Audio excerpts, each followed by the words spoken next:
예, 여러분 반갑습니다. 예,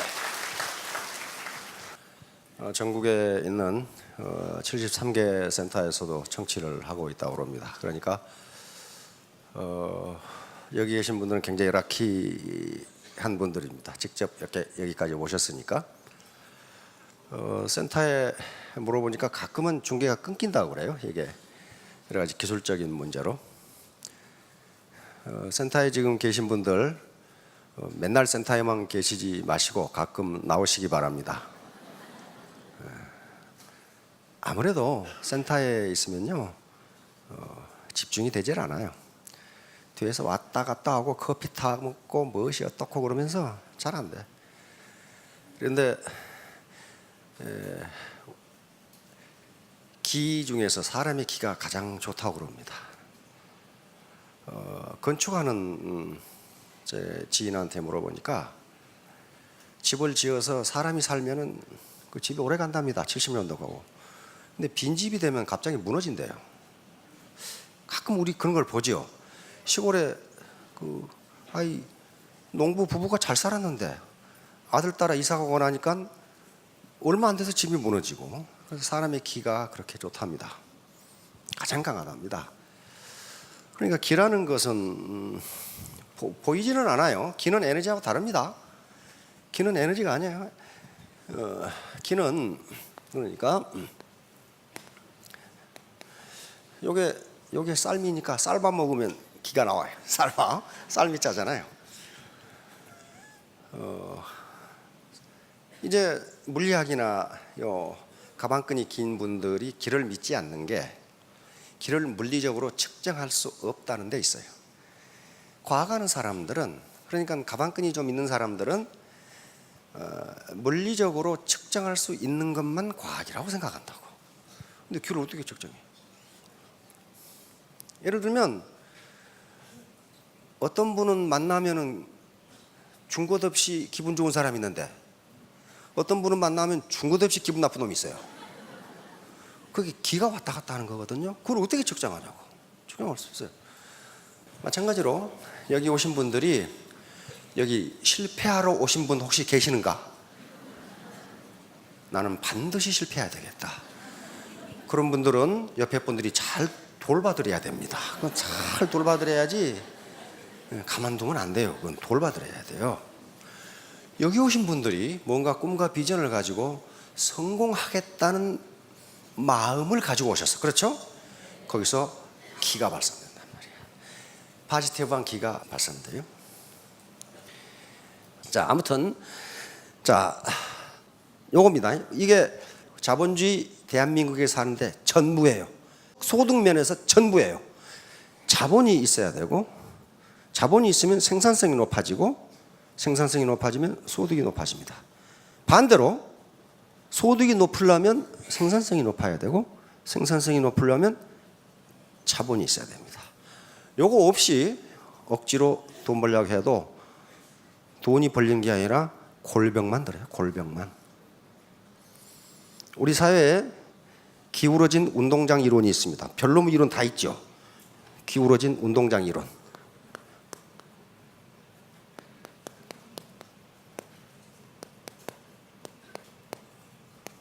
이건 대한민국의 정치 현상을 말하는 것이지만 모든 측면에 다 해당됩니다. 자, 축구 경기를 한다고 합시다. 축구 경기를 하는데 운동장이 이렇게 생겼어. 삐딱하게 생겼어. 이렇게. 그러면 A팀은 여기서 이렇게 공격을 하고 B팀은 이렇게. A팀, B팀 누가 이겨요? 누가 유리해? A팀이 공격해. B팀은 지가 꽁 찼는데 다시 자기한테 굴러와. 그러잖아요. 그리고 낮은 데서 높은 데로 뛰려고 하면 힘이 얼마나 들어요. 못 이겨. 이게 우리 사회를 묘사하는 기울어진 운동장 이론입니다. 그러면 자기가 자본이 없다는 건 지금 어디에 있다는 거예요? 요 B팀에 있다는 거예요. 팔버둥을 쳐도 이 사람은 못 이겨요. 못 이긴다고. 그러면 여기서 이기려면은요, 이쪽보다 키가 커지든가 힘이 세지든가 뭐가 돼야 돼. 거의 자본 축적이에요. 자, 하나하나 보도록 합시다. 이거 실증 분석입니다. 규범적 분석의 실증 분석은 현상이 이렇다예요. 이것이 좋다 나쁘다가 아닙니다. 제가 얘기하는 건 어느 것이 좋고 나쁘고 누가 잘하고 못하고가 문제가 아니에요. 현상이 이렇다. if then이에요. 만약 뭐뭇이라면 뭐뭇이다. 자, 다음. 자, 이 사업을 할 것인가 말 것인가. 다시 말하면 이게 비전 있는 거냐? 이 사기치는 놈들 아니냐? 요 의사결정은 자기가 하셔야 돼. 비전이 있는 것인가? 요 이성적 판단으로 그 결과에 대한 책임도 자신이 져야 돼요. 아무도 누구 책임 져준 사람 없어요. 왜? 우리는 자본주의 시장 경제니까. 자본주의 시장 경제는 자기가 자기 문제를 결정합니다. 자, 두 번째는 현재 상태에서 나 같은 사람도 성공할 수 있을까? 못합니다. 절대로 못해요. 여기 제가 아는 아주 기라성 같은 인물들이 있어요. 대학 교수도 있고, 장군도 계시고, 고관 대작도 계시고, 경찰 간부도 계시고, 선생님도 계시고, 다 계세요. 그런데 아무리 고관 대작을 했어도 애터미의 시스템에 참여하지 않으면 성공 못합니다. 현장 성공 못해요. 그러면 어떻게 성공해야 하는가? 시스템에 참여해야 됩니다. 하나하나 정보를 얻어가야 돼요. 그래서 학습을 한 다음에 나 같은 사람도 성공할 수 있는가? Yes, 할 수 있어요. 단지 뭐만 필요하냐? 포기하지만 않으면. 그런데 처음에 소득이 많이 나는 다단계는요, 반드시 나중에 바가지 써. 그 세상에 공짜는 없습니다. 공짜로 그렇게 돈이 벌릴 리가 없어요. 무엇에 따라 벌려요? 프로덕티비티, 생산성에 따라 벌립니다. 생산성이 없는데 어떻게 돈을 버는? 그러면 벌어요. 자, 다음. 요겁니다. 궁극적인 목적은 성공하는 겁니다. 여기서 성공은 안정적인 고소득입니다. 다시 말하면 한 달 벌고 말았다. 그건 성공이 아니에요. 계속적으로 그 소득이 들어와야 된단 말이에요. 이렇게. 그러면 안정적인 고소득을 올리려면 자본 축적이 반드시 이루어져야 됩니다. 캐피탈 어큐뮬레이션. 자본 축적이 없이는요, 자본이 뭔가 하는 것은 다음에 다시 설명해야 돼요. 이거 엄청나게 복잡하니까. 그러나 모든 건 자본입니다. 모든 건 자본이에요. 그러려면은 여기서 자본 축적을 하기 위해서 이 많은 게 필요한 거예요. 날마다 매주 매달 강의하는 게 자본 축적을 어떻게 할 거냐, 어떻게 할 거냐 하는 문제예요. 자, 다음. 그래서 바로 신사숙녀, 애터미에서 지향하는 게 신사숙녀입니다. 왜? 신사숙녀가 되지 않으면 돈을 벌 수가 없어요. 사기쳐서 돈 벌 것 같죠. 그러나 제 주변에도 사기꾼 몇 놈 알고 있는데 항상 가난해. 그놈들은 사기는 기가 막히게 쳐. 근데 그 머리를 가지고 왜 사기를 치는지를 모르겠어. 그럼 잘 살 것 같죠? 절대 못 살아요. 절대 못 살아. 그런데 바로 인간 개발이라는 게 신사숙녀의 기본입니다. 휴먼 디벨롭먼트. 이것은요, UNDP라고 하는 기관이 있습니다. UN 개발 계획이라는 한 기구에서 각 나라가 인간 개발이 어느 정도 돼 있느냐 하는 걸 측정한 겁니다. 그런데 일반적으로 선진국은 인간 개발이 잘 돼 있고 후진국은 인간 개발이 안 돼 있어요. 그런데 선진국이 잘 살아요? 후진국이 잘 살아요? 선진국이 잘 살아. 그러면 인간 개발과 소득이 밀접한 관련이 있다는 걸 보여줍니다. 자, 얼마나 어떻게 관련이 있는지 UNDP에서 나온 통계를 보겠습니다. 인간 개발이 가장 잘 된 나라가 노르웨이입니다. 0.944. 그리고 미국, 대한민국 0.898, 타이완 880. 자, 인간 개발이 점수가 1점 만점인데요. 0.880 이상이면 very high에 속하는 매우 인간 개발이 잘 돼 있는 나라. 그런데 이 나라들을 보세요. 소득이 어떻게 됩니까? 전부 수만 달러씩이에요. PPP로, PPP는 장바구니 물가로 그 말입니다. 장바구니 환율로 무려 싱가포르는 82,000불이에요. 그 다음 단계에 있는 인간 개발이 0.8 이하 봅시다. 이게 등수입니다. 등수 0.779, 756, 727 쑥 내려가는데 여기 보세요. 소득이 어떻게 됐어요? 그대로 맞죠. 다시 말하면 인간 개발 지수에 따라서 소득이 결정된다. 자, 다음. 이건 아프리카 가난한 나라들입니다. 베리 로우에 속하는 인간 개발이 거의 안 돼 있어요. 근데 인간 개발은요, 그걸 하는데 수십 년이 걸립니다. 그렇죠? 사람 하나 만들어 교육시키는데 20년 이상 걸려요. 그래, 잘 안 되는 거예요. 자, 다음. 그러면 이제 문제는요, 우리나라 평균은 굉장히 높아요. 높은데 그걸 보시지 말고 나는 그러면 어떤가? 나는. 일반적으로 인간 개발 지수가 평균적으로 높은 나라에서는요, 자기가 그 상위 그룹으로 올라가기 위해서는 보통 노력을 해서는 되질 않아요. 그게 이미 스탠다드가 높은데.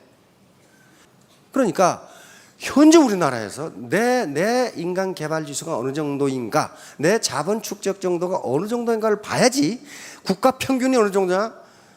그것은 평균 개념이니까 나하고는 상관이 없는 경우가 있어요. 자, 다음. 바로 이제 우리가 사는 세상이 자본주의 시장 경제니까 이 문제가 대두되는 겁니다. 사회주의 통제 경제 같으면 국가에서 시키는 대로 하면 그만이에요. 근데 자본주의 시장 경제는 자기가 의사결정을 하고 그 의사결정의 결과에 대해서 자신이 책임을 져야 되는 거란 말이에요. 자, 모든 경제사회의 근본 문제가 세 가지입니다. 무엇을 얼마나 생산할 거냐. 그 다음에 그걸 어떻게 생산할 거냐. 세 번째는 누구를 위해 생산할 거냐. 세 번째는 분배 문제입니다. 예를 들면 여기 앞줄에 앉아 계시는 신사숙녀분들이 지금 입고 계시는 옷이 다 달라요. 컬러도 다 달라. 그렇죠? 신발도 다 달라. 그러면 이 컬러의 이 사이즈의 옷을 몇 개를 만들 것이냐. 누가 결정해? 누가 결정하냐고. 자본주의 시장 경제라고 그랬어요. 누가 결정합니까? 소비자? 네, 소비자가 결정하는데 바로 누가 결정하냐면 시장이 결정합니다. 그래서 시장 경제라고 그래요. 시장이 결정한다. 시장. 마켓 메커니즘이 결정해. 이것을 보이지 않는 손이라고 합니다. 어떤 농부가 300평의 밭을 가지고 있어. 거기다 뭘 심을 거예요? 뭘 심을 거예요? 주인 마음대로? 시장이 결정해요. 뭘 심는 것이 시장에서 좋은 가격에 잘 팔릴 것이냐. 그 시장이 결정한다고. 거기다 애국심의 발로로 양파를 심었다. 그런 사람이 있어요? 그런 사람은 잘 돌봐드려야 됩니다. 이게 뭔가 좀 이상한 거야. 그런데 시장에서 가장 좋은 가격에 잘 팔린다. 그 말은 무슨 말이에요? 소비자가 그걸 원한다. 그 말이에요. 그러니까 자본주의 시장 경제 자원 배분은 누가 하느냐면 시장이 합니다. 시장. 대통령도 안 하고 대통령이 그거 뭐 심어라 그거 안 해요. 국가계획기구도 없어요. 북한은 그렇게 안 해요. 국가계획기구가 중앙계획기구가 있어요. 중앙계획기구가 거기에 뭐 심어라고 심으면 그만이에요. 그러니까 거기서 뭐가 나와요? 비효율성이라는 게 나옵니다. 시장이 원하지도 않는 것을 만들어내.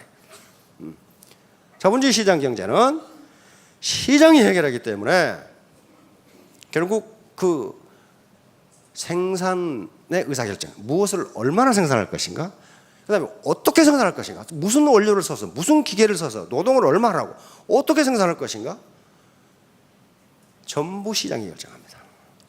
누구를 위해 생산할 것인가, 이건 분배입니다. 그 생산 과정에 참여한 사람에게 도대체 얼마를 분배해 줄 거냐, 그건 생산성에 따라 분배합니다.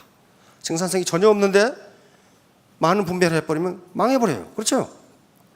그 사람이 지금 돈벌이를 100만 원 정도밖에 못하는데 200만 원 봉급을 줘봐요. 그럼 어떻게 됐어요? 그 기업이 망해버려. 그러니까 생산성보다 낮게 줘요. 자, 다음. 자, 문전옥답하고 천수답하고 어떤 게 비싸요?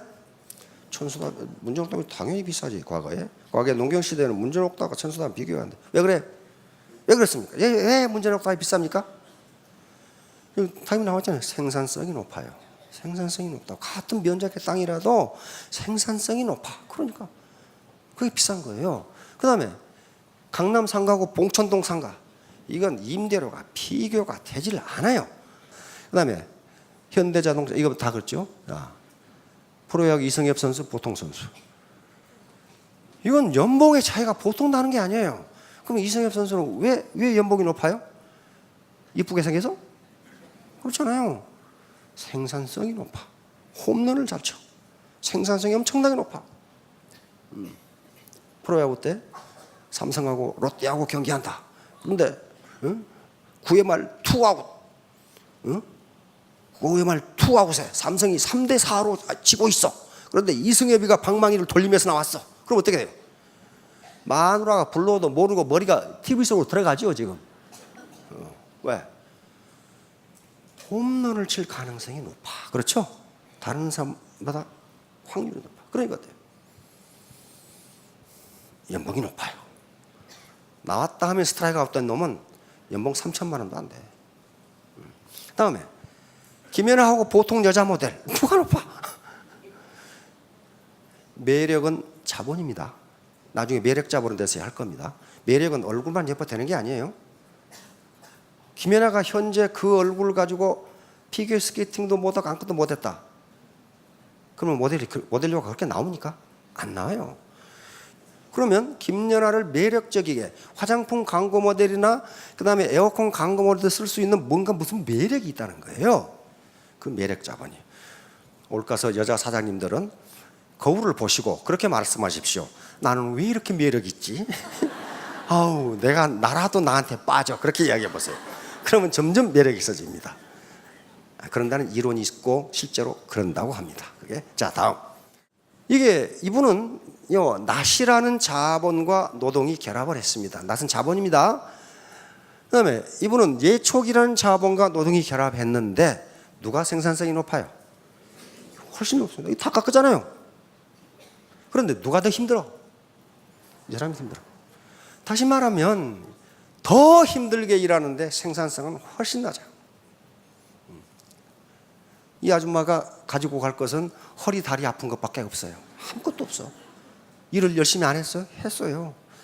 자, 삽질하는 것하고 이것하고 어떠냐고 이게. 삽이라는 자본으로 무장했고 여기 포클레인으로 무장했어요. 누가 이기냐? 바로 기울어진 운동장입니다. 해보나 마나예요. 자, 다음. 세 사람이 여기다가 철판 놓고 시멘트 이기고 있어. 레미콘으로 뒤따 부어버려. 이게 생산성이 어떻게 되냐고. 나는 그러면 삽 들고 있는 사람인지 레미콘 가지고 있는 사람인지 요걸 아시라 이거예요. 요걸. 나는 삽밖에 없는지 레미콘을 가지고 있는지. 자, 이 컴퓨터 스미스 코로나 컴퓨터인데요. 세계 최고의 컴퓨터였습니다. 그런데 컴퓨터가 나오면서 이건 망해버렸어요. 지금 파산해서 없어져 버렸어. 경쟁이 되지, 생산성이 되지 않아. 타자는요 편집 기능이 없습니다. 이건 틀리면 편집하면 그만이야. 그러니까 그대로 무너져 버려. 다시 말하면 이런 자본을 가진 사람과 이런 자본을 가진 사람은 자본이 적은 사람이 훨씬 힘듭니다. 그런데 소득은 훨씬 적어요. 자, 다음. 자, 바로 삶의 과정이 자본 축적 과정입니다. 자본 축적 뭐 언제 따로 하는 것이 아니고 삶의 과정 자체가 자본 축적 과정이에요. 자, 다음. 그래서 오늘날 시대를 평생학습 시대라고. 미국이나 선진국 이미 평생학습 시스템이 갖춰져 있습니다. 왜냐하면 학자들이 이야기합니다. 과거에는 대학을 졸업하면 그 대학 졸업한 것으로 대학에서 배운 지식으로 평생을 먹고 살았어요. 평생 지식인 대접을 받으며 살았어요. 옛날에 변호사나 의사가 되면 어떻습니까? 평생 존경받으면서 부유하게 살았습니다. 그렇죠? 지금은 의사, 변호사도 그 중에 특출한 사람이 아니면 사무실 유지비도 제대로 나오질 않아요. 그런 시대가 됐어요. 그래서 산업화 시대가 될 때에는 대학을 졸업하고 써먹을 수 있는 지식기간이 한 10여 년 됐습니다. 지금은 하루도 못 써먹는다 그래요. 다시 배워야 돼. 다시 공부해야 돼. 다시. 그런데 전부 자기 가방끈 자랑만 하고 있는 사람들이 있어. 그 호랑이 담배 먹던 시절에. 그건 생산성이 엄청나게 떨어집니다. 자, 다음. 자, 보세요. 아까 요거 나왔죠? 자본이 이렇게 큰 놈하고 이렇게 작은 놈하고 싸움이 붙어? 이건 기울어진 운동장이 아니라 이거 완전히 수직 운동장이야. 되질 않아요. 스포츠카하고 티코하고 경주한다? 경주 안 돼요. 스포츠카가 훨씬 자본 집약도가 높습니다. 자, 미국 사람이 그러는 거야. 대학 졸업하고 학사모 쓰고 부모님 리아카에 싣고 달려. 이 사람은 캐딜락에 싣고 달려. 누가 빨라? 이게 경쟁 자체가 안 되는 겁니다. 안 돼요. 자, 이게 모토로라 핸드폰입니다. 벽돌 같은 거. 그러다가 요게 나왔죠? 지금은 스마트폰이 나왔습니다. 스마트폰으로 사업하는 분과 요거 옛날에 요걸로 사업한 분 누가 사업 잘하겠어요? 스마트폰이 훨씬 돈이 적게 들고. 왜? 자기 파트너가 10,000명이다. 10,000명한테 돈 주고 문자 보내려고 그래봐. 수당 받아가지고 다 전화요금 다 나가버려. 지금 공짜로 다 되잖아요. 요거예요. 어떤 자본으로 내가 무장했느냐. 어떤 자본으로. 자, 다음. 자, 빠삐용이라는 영화 보셨죠? 보신 분이 많을 겁니다. 얼마나 이 끈질긴 집착, 결국 자유를 찾기 위해서 빠삐용에 나온 장면. 그런데 빠삐용은 이 사람 이름입니다. 빠삐용이라면 나비니까 팔에 나비 문신이 있어서 그 사람 빠삐용이라고 했고, 이 사람이 나중에 탈출을 해가지고 글을 쓴 게 책으로 나와서 그게 빠삐용이라는 건데, 이 영화를 보면 이게 나옵니다. 창녀를 죽였다는 혐의로 감옥에 들어가서 평생 나올 수 없는 남미 상어가 우글거리는 감옥으로 끌려갔어요. 근데 자기는 사람을 죽인 적이 없는데 뭔가 수사가 잘못돼서 자기가 살인죄로 왔다 이거야. 그래서 계속 탈출을 시도하죠. 탈출을 시도해. 그런데 어느 날 꿈에 탈출을 하는데 여기 12 재판관이 있는 곳으로 이 사람이 끌려가죠. 끌려가서 강변합니다. 나는 재판장님, 나는 죄가 없습니다. 나는 사람을 죽이지 않았습니다. 그러니까 재판장이 뭐라고 그럽니까? 네가 사람을 죽이지 않았을지도 모른다. 그러나 네 죄는 사람을 죽인 죄가 아니고 무슨 죄? 인생을 낭비한 죄다. 다시 말하면 시간을 낭비한 죄다. 너는 젊어서 그 시간을 선용하지 못하고 왜 장려구리나 왔다 갔다 했냐 그 말이야 지금. 그러면 너는 사형에 해당하는 죄를 졌다. 그것이 시간 낭비죄입니다. 시간 낭비죄. 자, 다음. 그래서 이 막스 베버라고는 19세기 말에서 20세기 초의 세계 최고 지성인입니다. 이 사람이 쓴 이 책이 있습니다. 프로테스탄트 윤리와 자본주의 정신. 여기에서 이 말을 다시 언급해요. 인간이 짓는 죄 중에서 가장 중죄가 시간 낭비죄다. 왜냐하면 모든 인간에게 부유하건 가난하건 모든 인간에게 공평하게 주어진 게 시간이다. 맞죠? 가만히 생각해 보세요. 부자들은 하루에 48시간 주고 나는 가난뱅이니까 24시간 주고 그런 거 없어요. 똑같이 줬어요. 똑같이 줬는데 그 황금 같은 시간을 너는 왜 낭비했느냐 하는 거예요. 낭비했느냐. 지금 현재 자신의 상태가 불만족스럽다면 당신은 시간 낭비죄를 범한 것이고 시간 낭비죄는 사형에 해당한다. 사형에. 자, 그러면 시간을 낭비하면 어떤 현상이 빚어지냐? 여기 책임을 져야 돼. 책임을 져야 되는데 톨스토이가 이런 말을 했습니다. 톨스토이 인생론에 보면 이게 들어있어요. 당신에게 가장 중요한 때는 언제인가? 언제라고 그랬어요? 현재다. 이건 제가 분명히 느꼈어요. 군대에서요. 쫄병들 군대 생활하는데 이게 농땡이가 있어. 정말 농땡이가 있어. 근데 너 왜 농땡이 피워? 군대 생활 대충 하고 나가서 자르려고요. 근데 그 자식은 나가서도 농땡이 피워. 나가서 농땡이 피워요. 진짜 그래요. 현재 열심히 하는 녀석이 나가서도 열심히 해. 나 그런 걸 봤어요. 쫄병이 왔는데 그럼 농고 나와서 농고 나온 녀석인데 너는 뭐 할래? 그랬더니 아버지가 농사를 짓기 때문에 자기 장남이에요. 농고 나와서. 그래서 아버지 가업을 물려받아서 농사를 하고 싶습니다. 그래서 그러냐? 우리는 경제학과이기 때문에 경제학과 교수한테 얘기를 했어요. 잘 가르쳐서 부자가 되도록 만들어봐. 그래서 그 교수가 데리고 농사를 어떻게 지어야 되는가. 다시 말하면 구태의연한 방법으로 해서는 안 된다. 네가 컴퓨터를 배우고 인터넷을 배워서 이것을 소비자가 원하는 방법으로 해서 인터넷에 올려서 그걸 하라. 그러니까 그때부터 인터넷을 배우기 시작을 해. 정말 아주 성실하게 인터넷을 배우고 그 다음에 시장 원리를 가르치고 그랬어요. 그렇게 성실하게 하더니 나 잘해요. 농땡이만 피는 놈 나가서 농땡이 피워도 안 해요. 바로 가장 중요한 시간이 언제라고요?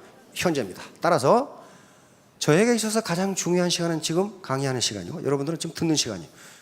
현재가 축적되면 어떻게 됩니까? 일성이 된단 말이에요. 자, 톨스토이는 묻습니다. 당신에게 가장 중요한 일은 무엇인가? 뭐라고 그랬어요? 지금 하고 있는 일. 이거 대충 하고 다음에 잘해야지. 안 된다는 거예요. 그러니까 나에게 있어서 지금 현재 가장 중요한 일은 강의하는 일입니다. 여러분 여기 계시는 사장님들에서 가장 중요한 일은 강의를 듣는 일이에요. 그것보다 더 중요한 일이 없어 지금. 더 중요한 일이 없어요. 세 번째, 당신에게 가장 중요한 사람은 누구인가? 톨스토이는 지금 당신이 만나고 있는 사람. 그 이상 더 중요한 사람이 없다 이게. 이것만 잘하면 평생이 성공적으로 이루어진다는 게 톨스토이의 이야기입니다. 자, 다음 또 나와요. 왜 현재가 중요한가? 톨스토이가 이걸 이해했어요. 우리는 시간을 과거, 현재, 미래로 나눈다. 그러나 현실 속에는 미래가 과거와 만나는 아주 짧은 순간만이 존재한다. 바로 시간이 제로인 경우가 현재입니다. 그리고 그 순간은 매우 작게 보이지만 그곳에 인생 전체가 집약되어 있다. 지금 시간이 제로인 이 순간에 인생 전체가 집약되어 있다. 자, 다음. 자, 이제 시간 낭비죄가 가장 크다고 그랬는데 이에 대한 형벌은 누가 받느냐 하면 자기가 받을 수밖에 없어요. 또한 못 떠넘겨. 그것은 무지, 빈곤, 부자유. 돈이 없으면 부자유스럽습니다. 병원에 가고 싶어도 못 가요. 자식 좋은 학교 보내고 싶어도 못 보내요. 유학 못 보내요. 스포츠카 하나 사고 싶은데 못 사요. 부자유스러워. 그 다음에 나무 밑에 가서 일해야 돼요. 굉장히 부자유스러워요. 이거 뭐예요? 시간 낭비죄예요.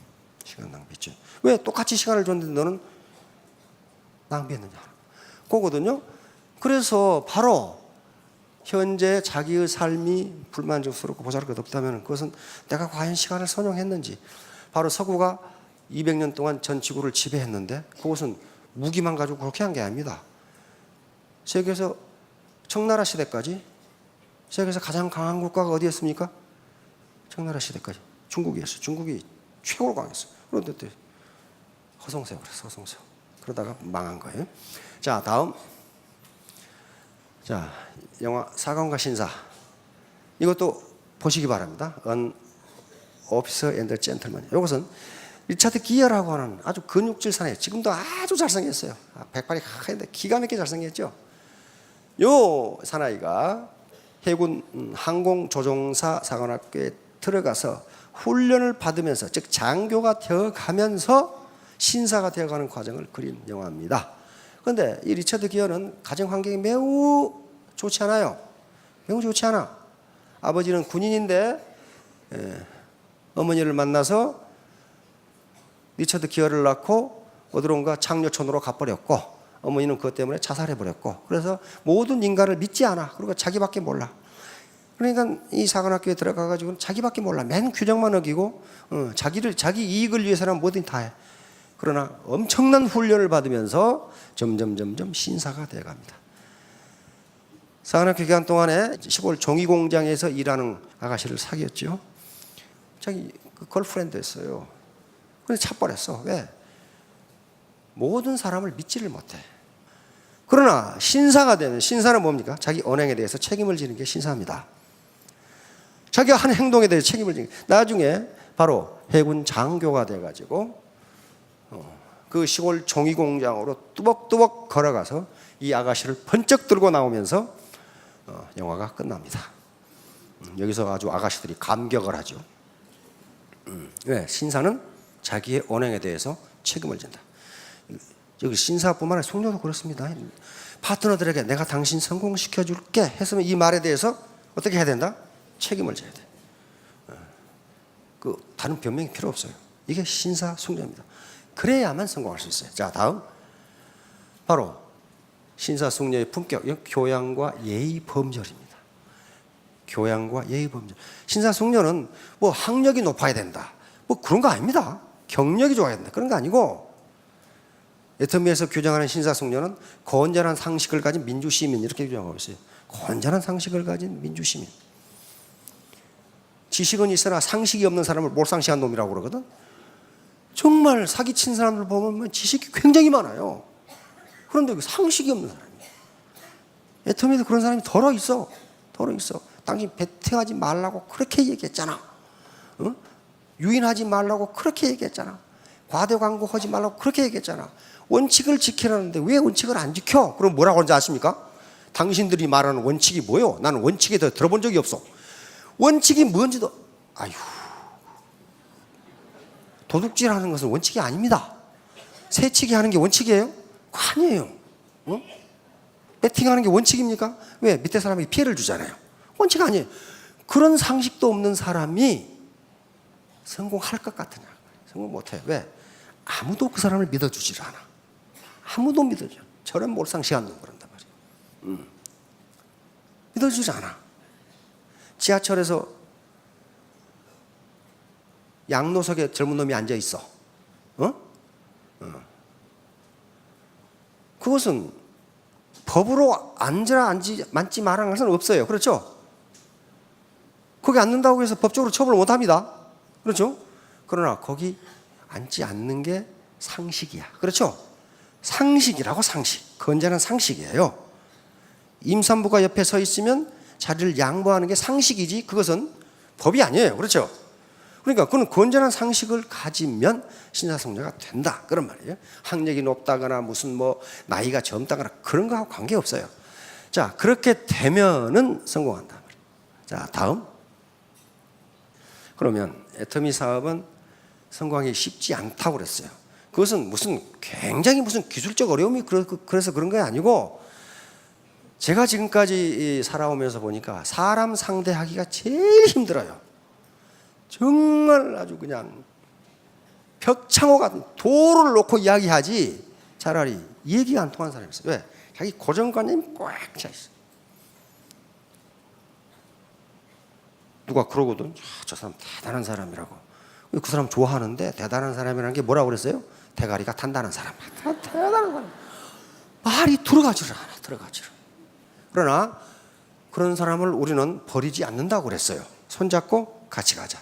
효소동에. 그러면 그분들을 1대1로 대화를 해서 설득할 수 있으리라고 믿지 마세요. 설득 안 당합니다. 그럼 어떻게 설득시키냐? 여기에 갖다 놔야 돼요.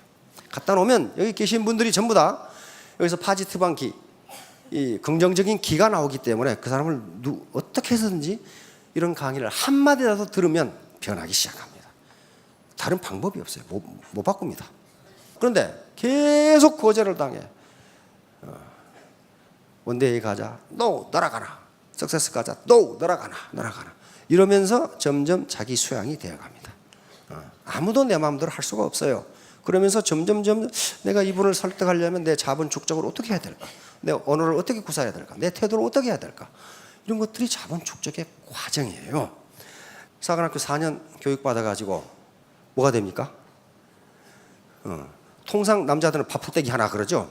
4년 동안 그러나 대학 교육 그리고 내무 생활을 하는 신사도 교육, 정신교육 요걸 통해서 소위 만들려고 그렇게 했느냐 그 말이에요. 그거 아니잖아요. 그렇죠? 뭐까지 생각하는 거예요? 대장까지 생각하는 겁니다. 그래서 그 기반을 사관학교 4학년 타는 거란 말이에요. 그러니까 애터미에서 세일즈 마스터가 된다는 건 뭐예요? 세일즈 마스터 되려고 하는 교육이 아니에요. 뭐가 되려고? 임페리얼 마스터까지 갈 수 있는 기반을 거기서 닦아주는 거예요. 그러니까 시간이 오래 걸려. 힘들어요. 하루 만에 소위 양성했다. 그놈이 소위밖에 못 돼. 더 이상 못 돼요. 그래서 우리 직급체가 그렇게 돼 있어요. 세일즈 마스터. 이건 판매사지요. 판매사는 이제 사관학교에 들어간 겁니다. 그때부터 교육을 받기 시작해요. 나오면 뭐가 됩니까? 다이아몬드. 다이아몬드가 뭐예요?